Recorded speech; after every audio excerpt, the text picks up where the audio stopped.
when I wanted to learn how to program when I was 13 or 14 years old. Being able to type fast is very, very important because I ended up creating blogs. The first websites I built were really essentially blogs, and I was the only writer. So I had to write everything under pen names. So typing speed, sometimes I joke around, but that keyboard that my mom brought me indirectly, made me a millionaire and allowed me to create a lot of opportunity for myself. We're all about turning a crappy situation into something positive. $250,000 of credit card debt. Still remember the day when no one turned up. Throw it in the garbage and start from scratch. I could give myself a chance, so I started something. I mean, I think that counts as from poop to gold. Our sponsor for this episode is our 14-day video script challenge. Yes, we are sponsoring our own show. Yes, we are. Hi, everyone. Welcome back to From Poop to Gold. I'm Daniel Harmon, Chief Creative Officer of Harmon Brothers and your host. Today, my guest is Josh Snow. Josh, welcome on From Poop to Gold. Awesome. Thanks for having me. Yeah, super excited to have you on. So Josh is a serial entrepreneur. He basically learned to code himself at the public library as a teenager. Also started his first advertising company called Forsold as a teenager. And you are now founder of Snow, which is an oral care company, as well as you are on the board of the Phoenix Coding Academy and advise them there, as well as you have the Fleischer Scholars Program, which you're a trustee of. So basically, you have lots of time to play Fortnite, is what's going on, right? That's all I do. That's all I do. Too much free time. That's right. Cool. Well, again, super excited to have you on, and just want to dive a little bit into your own story. If you could kind of give us a little bit more of a background. How did you end up where you are today, and specifically, like, where did you find the motivation to go and teach yourself coding in a public library? Yeah, well, it's a good question. So growing up, I always wanted to be somebody. I wanted to be a doctor growing up. I wanted to be someone who, was kind of looked at as someone who helped people. I wanted to help people, right? I mean, that's just what it comes down to. And I knew that I wanted to make a good enough living that, I could help my family out, and I could, I wanted to go to school for a long period of time. I was pretty good at school after a while. In the very beginning, I was a little bit of a wild child, but after a while, I became a really good student. And so I had to figure I would, be a heart surgeon or something along those lines. And so I didn't really think I was going to ever be an entrepreneur. I didn't really know what an entrepreneur was, but I was always interested in computers. And so growing up, I used to watch my mom on the kitchen table, just typing away. And she's so fast at typing. And I remember as a kid, I used to watch that. It seemed magical just how fast she would type. And I always wanted to type like that. And so one day she brought home just a keyboard by itself, and kind of an extra keyboard, and then just left it on the kitchen counter. And then I would sit in front of the TV, and when I was watching, cartoons or whatever I was watching on TV, I was essentially transcribing on the keyboard, but I didn't know what I was doing. I wanted to be like my mom. And, I had a keyboard sitting on my lap, and I was just typing. And so that's when I was really young. I don't remember the exact age. I might've been, I don't know, 7 or 8, like really young, like really, really young, sitting there just, typing away. Because I remember when I was in school, we took a typing test in class, and the teacher walked over to me, was watching over my shoulders, and I didn't know any better. I was just doing what I would do at home. I'm like, oh, cool, we're doing a typing test. I love typing. And then she was like, that's really fast. And so then she went and got an orange cover and put it over the keyboard. And she's like, okay, try it now. And because I was so used to watching TV and just typing everything, I didn't need to look. So then, a lot of the kids in the class, it was their first time really typing on a keyboard. And for me, I was typing, at 50 words per minute. So she was like, this is nuts. So the reason I bring that up is because when I wanted to learn how to program, when I was 13 or 14 years old, being able to type fast is very, very important because I ended up creating blogs. The first websites I built were really essentially blogs, and I was the only writer. So I had to write everything on their pen names. So typing speed, sometimes I joke around, but that keyboard that my mom brought me indirectly, made me a millionaire and allowed me to create a lot of opportunity for myself. And so I was creating those blogs, writing all the blog posts, programming the site, adding different things. So that typing speed, eventually I got up to over 100 words per minute. It allowed me to push out articles very quickly across the different blogs, which eventually I learned how to do search engine optimization, a lot of different marketing techniques online. And then once I discovered that I could make money doing it, because I was like, I like this. It seems like I'm pretty good at it. And then the younger you are, the more naive you are, which is great because you're kind of like, you don't think of those roadblocks in front of you. Like, you don't know any better than just say, hey, I want to do that. And right. Who cares about those obstacles in between? It's just like, let's just go figure that out, right? 100%. That's kind of where I started. I didn't, it wasn't planned. It was just like, I was good at typing. I was kind of fascinated by computers, and I wasn't really around a lot of computers growing up as a child. So really when I would go to school, I was really fascinated by Mac computers. I remember seeing the first Apple computers growing up, and I was really fascinated by the user interface. And then in 2007, I believe it was, I watched Steve Jobs' first keynote introducing the iPhone, and I was mesmerized. I remember watching it, and I rewatched it a second time just by myself. And all I thought to myself was, I want that phone, and I'm going to get that phone. And I think I was maybe, I don't know, 13 years old or 14 years old at the time. And I was obsessed with that phone. And I remember telling my dad, I was like, I will literally sell whatever I have, shoes, like anything that I have, so that I can get that phone. And he was like, okay, if you want it, well, you got to come up with the money. He's like, I can help you out a little bit, but you're gonna have to come up with the money. And so, but really what I was mesmerized by was Steve Jobs' passion and his ability to communicate. And eventually I realized that that's what I was interested in, and the ability to tell a story, in person and over video and et cetera, which you guys have, very, very much about. But that if I look back, those were kind of key moments when I first realized I could make websites for people and charge for that, which means I could make money doing it. Then I found out about Google AdSense.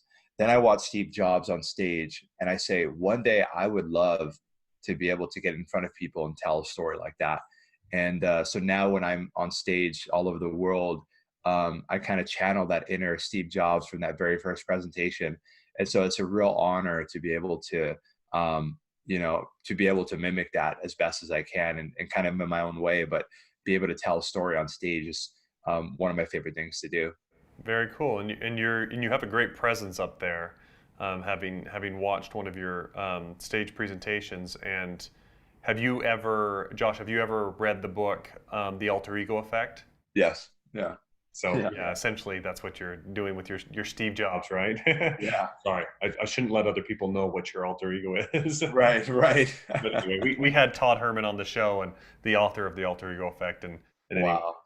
just thought that was interesting that you brought that to mind. But well, that's really cool. So what about this oral care company, Snow? How did you end up in that?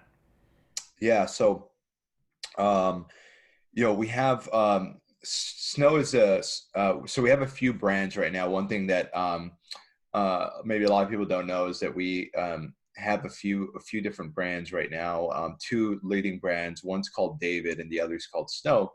And David is a personal finance company that is a little bit more behind the scenes, because it's more of a servicing type of company, and we help Americans save money on whether it be their mortgage, car insurance, etc.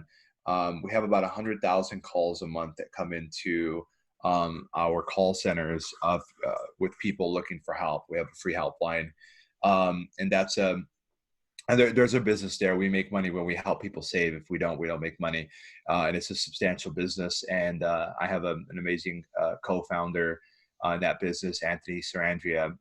But Snow, Snow came about because they both came about around the same time. I was looking for something, not just something to do. I had, I had exited a company, and I had, at 21 years old, 22 years old, a substantial amount of cash relative to my age to kind of figure out what I wanted to do next. I was out of school. I had graduated from Arizona State University, and I went from working 16 hours a day to essentially doing nothing. So, and that was driving me nuts. And so I was really in search of something that I could do that was big, something that could keep me busy.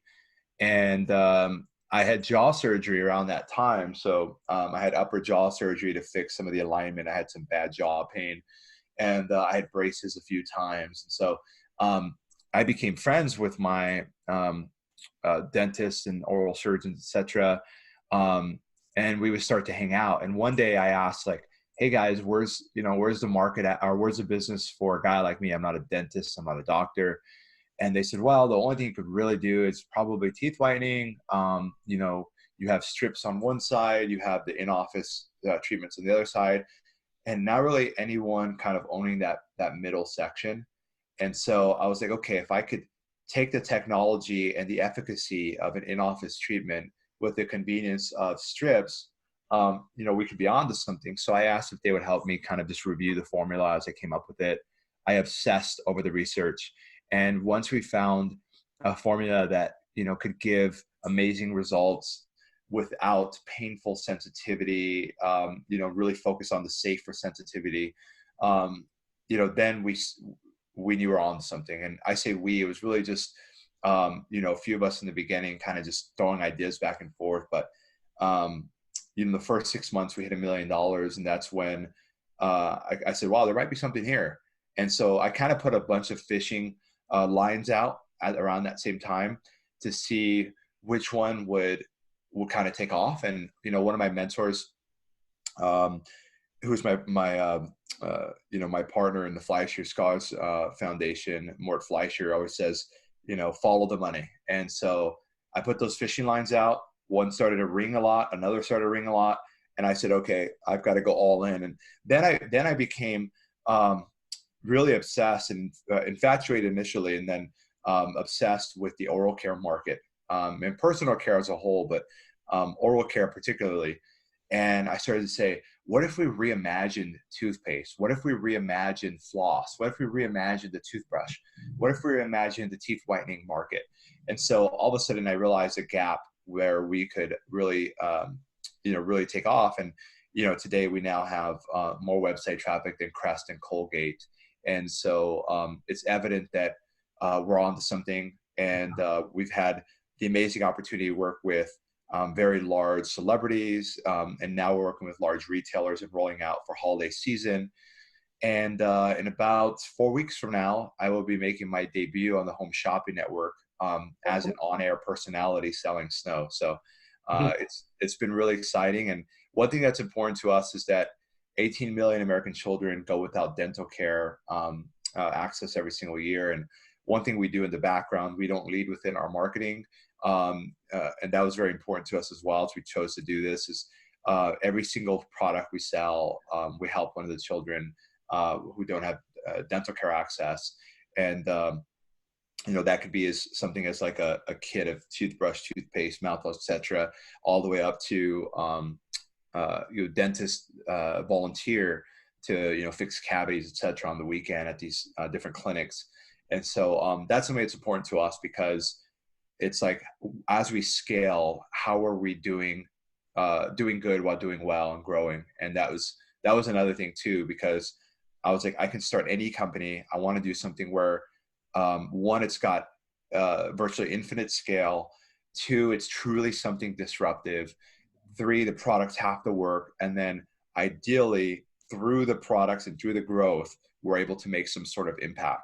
And we're impacting people by, we're in the business of confidence. We make people feel really good about themselves. We also make them excited about brushing their teeth, about whitening their teeth, which means they're going to take care of their teeth even better. We have our whole line of toothpaste launching shortly with exciting flavors, so people are excited to brush their teeth. And then, the background, helping out the children who don't have dental access. So that, for me, kind of culminated into a perfect smoothie of a company where I felt like I could, I said, I think I could run Snow for 50 years. And I think I could run David for 50 years. We help Americans save money on all sorts of things. And we help the world feel better about their smile. And so I was like, okay, these are pretty big challenges. I think I can take these on.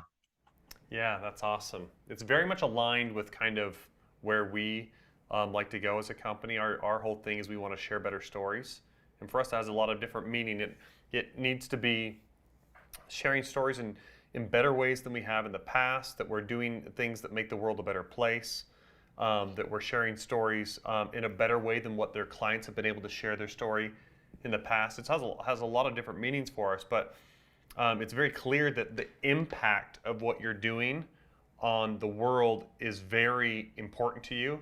Like you said, you came into money very early on. Almost unexpectedly, it sounds like, and you could be on a beach somewhere. But like you said, that's not nearly as fulfilling as going out and helping lift other people along with you. And so I think that's really cool. And I think so much of what we see now is entrepreneurs getting a bad rap, or business owners or corporations for that matter, that capitalism is poo-pooed on all the time. Right. And what people don't realize is I think entrepreneurs are doing more to impact the world for good. I mean, certainly more than politicians are doing to help us out, right? Oh, for sure. Yeah. So for sure. Anyway, it's really heartening to hear this kind of story from you of not let's just make a great product that's going to be disruptive in the market and stuff, but how are we going to help all these kids that don't have access to good dental health care? And I love that about what you're doing. Josh, the theme of this podcast is From Poop to Gold. So Yeah.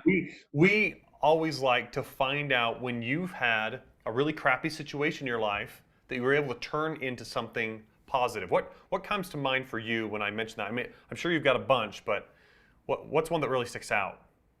Yeah, I mean, I've talked about it before on stage, and it's very important because I think that one very important area of entrepreneurship and of running companies and scaling companies and being involved in startup life, mental health, I think is thrown under the rug sometimes, and I think that, at least for myself, speaking for myself, it can be embarrassing sometimes to kind of raise your hand and say, "Hey, I'm kind of overwhelmed," or especially in America, you say, "How are you doing?" "Busy." "Oh, busy's good," and so. Maybe it's good. Right. Well, that's what they say, right? It's like it's applauded to be extremely busy and and overworked and all of this. And I picked up a second job. Nice. That's awesome. And so I think that, which, by the way, I think makes us the best country in the world because we have such a strong work ethic and wanting to contribute and want to do more. And that American dream, I think is one of the best stories ever told. And it works so well. It draws people from all over the world wanting to join our beautiful country. And I would say that when I was 21, 22 years old, again, relative, I had been working for 10 years at this time. So, and I was always a very, very mature, a very old soul. And so I'm at 21, 22 years old. I had some material possessions that I had always wanted, cars, things like that. And I wasn't really happy. And I just was so confused on why I was not happy. It was like I had, I was kind of like this wonder boy, it's like, here's a wonder boy. And, I graduated the honors college at Arizona State University in just under 2 years. So I just blew through there, straight A's, and I was running a multi-million-dollar company. And it's like, why would I not be happy? And what I realized is that there's a qualitative factor sometimes to what you're working on. And that qualitative factor will wear on you a lot more quickly than the quantitative factor will. So if you're not waking up, and every day you're not going to wake up excited like the same way. There are some days where, you're going to wake up, even with snow or David, there are certain things where I'm like, oh, we have to meet with accountants today, or we have to meet with lawyers today, or we have to do this. It's like, oh, it's going to be a drag.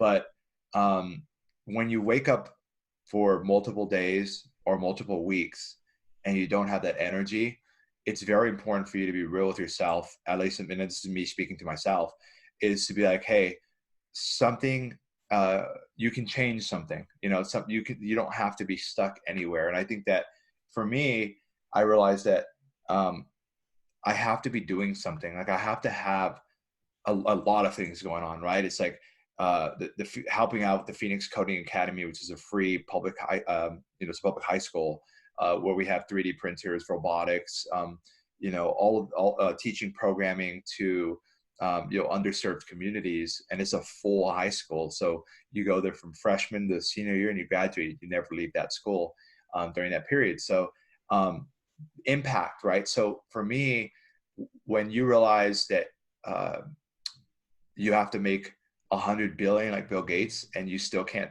solve every problem, that's one thing that kind of deep down inside keeps pushing me, is that it's like, even if I had $1 trillion, I still could not solve every problem. And that's not the thing. But I want to contribute, not necessarily in money. I think a lot of times time and energy and thinking is much more valuable to problem solving than simply throwing money at something. Yeah. And so, and I see, politics is a great example of that. Throwing money at things doesn't solve anything. So anyway, long story short, I think that when I was feeling a bit burnt out, I think I had like a delayed burnout, and I didn't know what it was because I'd never gone through it before. And I was kind of embarrassed to say anything, because here I am, I'm a college graduate, running a multi-million-dollar company, driving nice cars. And I felt like I felt like I didn't have room to complain, and that people wouldn't listen to me, because if I started complaining, like, what do you have to complain about? Like, oh, that's hard. Like, driving your Ferrari around is tough, and it's like, no. And so inside I felt a little bit kind of lonely in that aspect. But once I started to open up and realize, like, hey, I've got to do something big. I've got to have a big mission so that I can wake up every morning. And the best result of that is that obviously I was able to, become a part of our, Found Snow and David. And now we have this mission that calls amazing people together. And so now I've got an extraordinary team on both companies that, I could only dream of. And I think because that mission is out there, and I think that people can sense that the founder or the visionary is doing this authentically, and not for personal enrichment. I'm not doing this to go buy another Lamborghini or anything. Like, I'm trying to prove a point. And I think that attracts incredible people. Yeah. Awesome. That's a great story. So where you differ from so many of the stories that we've heard is that your poop moment is actually in a moment of riches, right? When you've kind of got everything going for you, but still not having that happiness there, and then Right. being able to find something that gives you purpose that's amazing. Cool. Well, thank you so much for your time here today, Josh, and covering that stuff in your story. It's really inspiring what you're doing. Really excited for all your success. If people want to look up something you're doing, what's the main thing you'd point them to right now? Personally, Instagram is probably where I'm most active. Josh Snow. So Instagram.com/Josh Snow. And then company-wise, trysnow.com. And then anything David related is usedavid.com. Okay. Try Snow, so TRY snow.com. Perfect. Okay. Awesome. Okay. And make sure to subscribe for those of you that haven't, to follow this podcast. And thank you for your time again. And thank you again, Josh, for joining us. And we'll see you on the next one. As entrepreneurs and small businesses, we all kind of reach that point where we know we've created something awesome and we want to share it with the world, right? Mm-hmm. And it's that very next step that can oftentimes be really intimidating or really scary, or you just don't know where to go next, right? And the beautiful thing about this 14-day script challenge is you get your hand held from, okay, you have this cool product, now let's go research and find the exact way to present it and message it to the world in a way that resonates and gets people excited and they're ready to swipe their credit card and purchase. And in the 14-day script challenge, you get the opportunity to go through that step by step with our writers who have done it dozens and dozens of times. You actually watch us go through each of the steps ourselves and create it with a real client, a real product, and it's a real campaign that's out there that's been very successful. That's right. And the feedback that we've had on this thing has just been phenomenal. I mean, we get comment after comment and emails flowing in from people all over the world who have just raved about the impact that this has had on their business. People tell us over and over again, it is just a huge value punch for the investment for this 14-day script challenge, and really gave them the tool set they needed to walk through it and make it happen. And we've had dozens of students who have successfully taken the challenge, written their script, launched their ad campaigns, and driven success for their business. It's pretty amazing. For more information, go to hbros.co/script. That's hbros.co/script.